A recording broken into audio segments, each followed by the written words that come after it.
ಎನ್ಆರ್ಪುರ ಸುದ್ದಿ ಸಮಾಚಾರಕ್ಕೆ ಸ್ವಾಗತ. ಇಂದು ಶುಕ್ರವಾರ. ನಾನು ಪಲ್ಲವಿ ಪ್ರಶಾಂತ್ ಎಡಗೆರೆ. ಸುದ್ದಿಗಳ ವಿವರ. ಕನ್ನಡಪ್ರಭ ಯುವ ಆವೃತ್ತಿಯನ್ನು ವಿದ್ಯಾರ್ಥಿಗಳು ಪ್ರತಿದಿನ ಓದಿ ಎಸ್ಎಸ್ಎಲ್ಸಿಯಲ್ಲಿ ಜಾಸ್ತಿ ಅಂಕ ಪಡೆದರೆ ದಾನಿಗಳ ಕೊಡುಗೆ ಹಾಗೂ ಕನ್ನಡಪ್ರಭ ಆಡಳಿತ ಮಂಡಳಿಯ ಶ್ರಮ ಸಾರ್ಥಕವಾಗುತ್ತದೆ ಎಂದು ಕನ್ನಡಪ್ರಭ ಯುವ ಆವೃತ್ತಿಯ ಪ್ರಾಯೋಜಕ ಹಾಗೂ ದಾನಿ ಗಾಂಧಿಗ್ರಾಮ ನಾಗರಾಜ್ ತಿಳಿಸಿದರು. ಅವರು ಗುರುವಾರ ಶೆಟ್ಟಿಕೊಪ್ಪದ ಬರ್ಕ್ಮನ್ಸ್ ಪ್ರೌಢಶಾಲೆಯಲ್ಲಿ ಕನ್ನಡಪ್ರಭ ಯುವ ಆವೃತ್ತಿ ಬಿಡುಗಡೆ ಸಮಾರಂಭದಲ್ಲಿ ಕನ್ನಡಪ್ರಭ ಯುವ ಆವೃತ್ತಿ ಬಿಡುಗಡೆಗೊಳಿಸಿ ಮಾತನಾಡಿದರು. ಕನ್ನಡಪ್ರಭ ಯುವ ಆವೃತ್ತಿಯ ಇನ್ನೊಬ್ಬ ದಾನಿ ನವಗ್ರಾಮದ ಮಂಡಿ ಎಲ್ದೋ ಮಾತನಾಡಿ, ಕನ್ನಡಪ್ರಭ ಯುವ ಆವೃತ್ತಿಯನ್ನು ವಿದ್ಯಾರ್ಥಿಗಳು ಉಪಯೋಗಿಸಿಕೊಳ್ಳಬೇಕು. ಬರ್ಕ್ಮನ್ಸ್ ಪ್ರೌಢಶಾಲೆಯು ಕಳೆದ ಬಾರಿ ಎಸ್ಎಸ್ಎಲ್ಸಿಯಲ್ಲಿ 100% ಅಂಕ ಪಡೆದಿತ್ತು ಎಂದರು. ನರಸಿಂಹರಾಜಪುರ ತಾಲೂಕು ಕನ್ನಡಪ್ರಭ ಪತ್ರಿಕೆ ವರದಿಗಾರ ಯಡಗೆರೆ ಮಂಜುನಾಥ್ ಪ್ರಾಸ್ತಾವಿಕವಾಗಿ ಮಾತನಾಡಿ, ಸಾಮಾಜಿಕ ಕಳಕಳಿಯಿಂದ ಕನ್ನಡಪ್ರಭವು ₹2ಗೆ 8 ಪುಟದ ವರ್ಣಮಯ ಯುವ ಆವೃತ್ತಿಯನ್ನು ಎಸ್ಎಸ್ಎಲ್ಸಿ ವಿದ್ಯಾರ್ಥಿಗಳಿಗೆ ನೀಡುತ್ತಿದೆ. ಪ್ರತಿದಿನ ಯುವ ಆವೃತ್ತಿಯನ್ನು ಓದುತ್ತಾ ಬಂದರೆ ಮುಂದಿನ ಎಸ್ಎಸ್ಎಲ್ಸಿ ಪರೀಕ್ಷೆಯಲ್ಲಿ ಉತ್ತಮ ಅಂಕ ಪಡೆಯಲು ಸಾಧ್ಯವಾಗುತ್ತದೆ ಎಂದರು. ಶಾಲಾ ಮುಖ್ಯೋಪಾಧ್ಯಾಯ ವಿಡಿ ಜಾನ್ ಮಾತನಾಡಿ, ಇಂಟರ್ನೆಟ್, ಫೇಸ್ಬುಕ್, ವಾಟ್ಸಪ್ನಂತಹ ಸಾಮಾಜಿಕ ಜಾಲತಾಣಗಳು ವೇಗವಾಗಿ ಸುದ್ದಿ ನೀಡುತ್ತಿದ್ದರೂ ಈಗಲೂ ದಿನಪತ್ರಿಕೆಗಳ ಸುದ್ದಿಯೇ ನಿಖರವಾಗಿ ನಂಬಲರ್ಹವಾಗಿದೆ ಎಂದರು. ಅತಿಥಿಯಾಗಿದ್ದ ಗ್ರಾಮ ಪಂಚಾಯಿತಿ ಮಾಜಿ ಸದಸ್ಯ ಹಾಗೂ ಸ್ಥಳೀಯ ವರದಿಗಾರ ಶೆಟ್ಟಿಕೊಪ್ಪ ಮಹೇಶ್ ಮಾತನಾಡಿ, ಶಿಕ್ಷಣದ ಇನ್ನೊಂದು ಮುಖವೇ ದಿನಪತ್ರಿಕೆಗಳಾಗಿದೆ. ಪ್ರತಿದಿನ ಕನ್ನಡ ದಿನಪತ್ರಿಕೆ ಓದುತ್ತಾ ಬಂದರೆ ಸಮಗ್ರ ವಿಚಾರ ತಿಳಿಯಲಿದೆ ಎಂದರು. ಸಭೆಯ ಅಧ್ಯಕ್ಷತೆಯನ್ನು ಬರ್ಕ್ಮನ್ಸ್ ಆಡಳಿತ ಮಂಡಳಿಯ ಮುಖ್ಯಸ್ಥ ಫಾದರ್ ಸೆಬಾಸ್ಟಿನ್ ಕುಲ್ಲುಕಾಟ್ ವಹಿಸಿದ್ದರು. ಇದೇ ಸಂದರ್ಭದಲ್ಲಿ ಕನ್ನಡಪ್ರಭ ಯುವ ಆವೃತ್ತಿಯ ದಾನಿಗಳಾದ ಗಾಂಧಿಗ್ರಾಮ ನಾಗರಾಜ್ ಹಾಗೂ ನವಗ್ರಾಮದ ಮಂಡಿ ಎಲ್ದೋ ಅವರನ್ನು ಗೌರವಿಸಲಾಯಿತು. ಶಿಕ್ಷಕ ಟಿ ದೇವಸಿ ಸ್ವಾಗತಿಸಿದರು. ಶಿಕ್ಷಕಿ ಜಾನ್ಸಿ ಕಾರ್ಯಕ್ರಮ ನಿರೂಪಿಸಿದರು. ಸಹ ಶಿಕ್ಷಕಿ ಕೆವಿ ನಶ್ರೀಂ ವಂದಿಸಿದರು.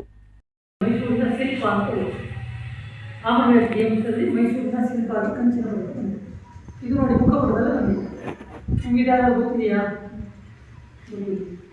ಇದು ಈ ಥರ ನೀವು ಪೇಪರ್ ಓದ್ತಾ ಬಂದರೆ ಕನಿಷ್ಠ ನೀವು ದೊಡ್ಡ ಪೇಪರ್ ಬೇಡ, 10-100 ಇರ್ತಾ ಇರುತ್ತೆ.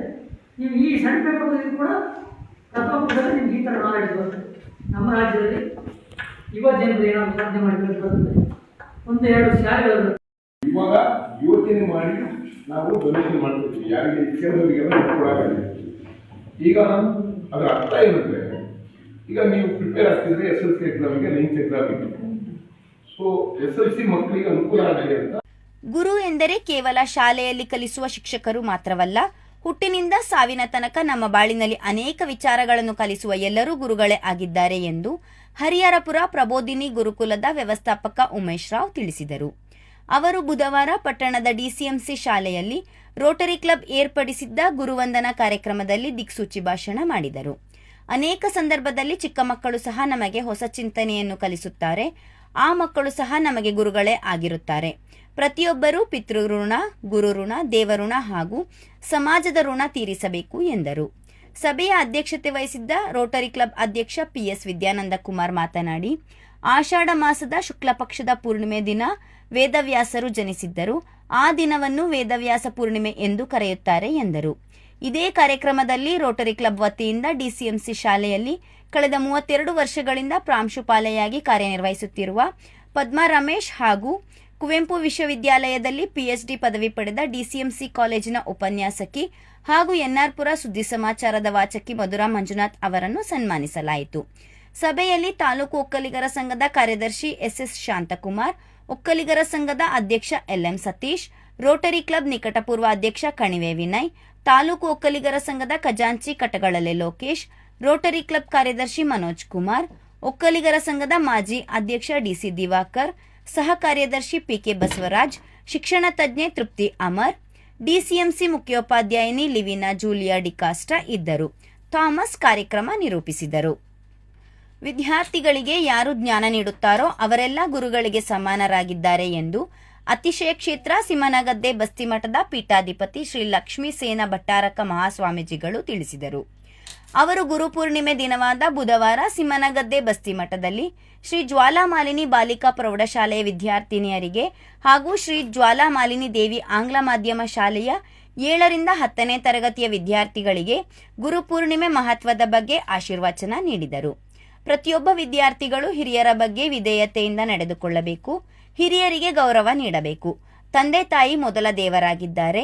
ತಂದೆ ತಾಯಿ ಹಾಗೂ ಗುರು ಹಿರಿಯರ ಆಶೀರ್ವಾದವೇ ನಿಮಗೆ ಶ್ರೀರಕ್ಷೆಯಾಗಲಿದೆ ಎಂದು ವಿದ್ಯಾರ್ಥಿಗಳಿಗೆ ಹಿತವಚನ ಬೋಧಿಸಿದರು. ಈ ಸಂದರ್ಭದಲ್ಲಿ ಜ್ವಾಲಾಮಾಲಿನಿ ಬಾಲಿಕಾ ಪ್ರೌಢಶಾಲೆಯ ಶಿಕ್ಷಕರು ಹಾಗೂ ಶ್ರೀ ಜ್ವಾಲಾಮಾಲಿನಿ ದೇವಿ ಆಂಗ್ಲ ಮಾಧ್ಯಮ ಶಾಲೆಯ ಶಿಕ್ಷಕರು ಉಪಸ್ಥಿತರಿದ್ದರು. ಸಣ್ಣ ವಿಚಾರಗಳಿಗೆ ತೀವ್ರವಾಗಿ ತಲೆಕೆಡಿಸಿಕೊಳ್ಳದೆ ಇದ್ದುದರಲ್ಲೇ ತೃಪ್ತಿಯಿಂದ ಜೀವನ ನಡೆಸಿ ಸಂತೋಷವಾಗಿರುವುದನ್ನು ಕಲಿತುಕೊಳ್ಳಬೇಕು ಎಂದು ಹಿರಿಯ ವೈದ್ಯ ಡಾಕ್ಟರ್ ಸತೀಶ್ ಮಹಿಳೆಯರಿಗೆ ಸಲಹೆ ನೀಡಿದರು. ಅವರು ಬುಧವಾರ ಪಟ್ಟಣದ ಶಾಶ್ವತಿ ಮಹಿಳಾ ಒಕ್ಕಲಿಗರ ಸಂಘದ ಕಚೇರಿಯಲ್ಲಿ ನಡೆದ ಸಭೆಯಲ್ಲಿ ಮಹಿಳೆಯರ ಆರೋಗ್ಯ ಎಂಬ ವಿಚಾರವಾಗಿ ಮಾಹಿತಿ ನೀಡಿದರು. ಒಬ್ಬ ಮನುಷ್ಯನ ಆರೋಗ್ಯ ಎಂದರೆ ದೈಹಿಕ, ಮಾನಸಿಕ, ಆರ್ಥಿಕ ಹಾಗೂ ಸಾಮಾಜಿಕವಾಗಿಯೂ ಸದೃಢನಾಗಿದ್ದರೆ ಆರೋಗ್ಯ ಎನ್ನುತ್ತೇವೆ.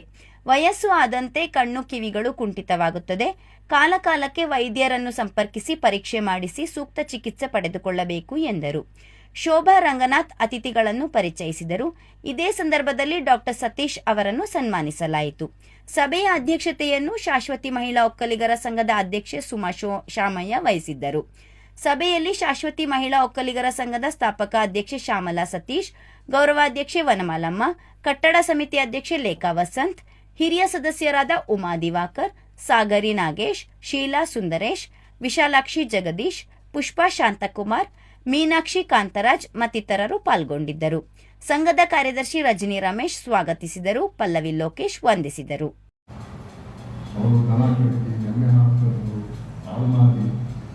ಎಲ್ಲ ಕಷ್ಟಪಟ್ಟು ತಂದೆ ಆ ಕಷ್ಟ ನಾವು ಇವತ್ತು ಇಲ್ಲಿ ಬಂದು ನಿಂತೀವಿ. ಅದಕ್ಕೆ ನಾನು ಹೇಳೋದು, ಯಾವ ದೇವರು ಇಲ್ಲ, ನಿಮಗೆ ಇರೋದೇ ತಾಯಿ ತಂದೆ. ಆ ದೇವರು ಬಿಟ್ಟು ಬೇರೆ ಯಾವ.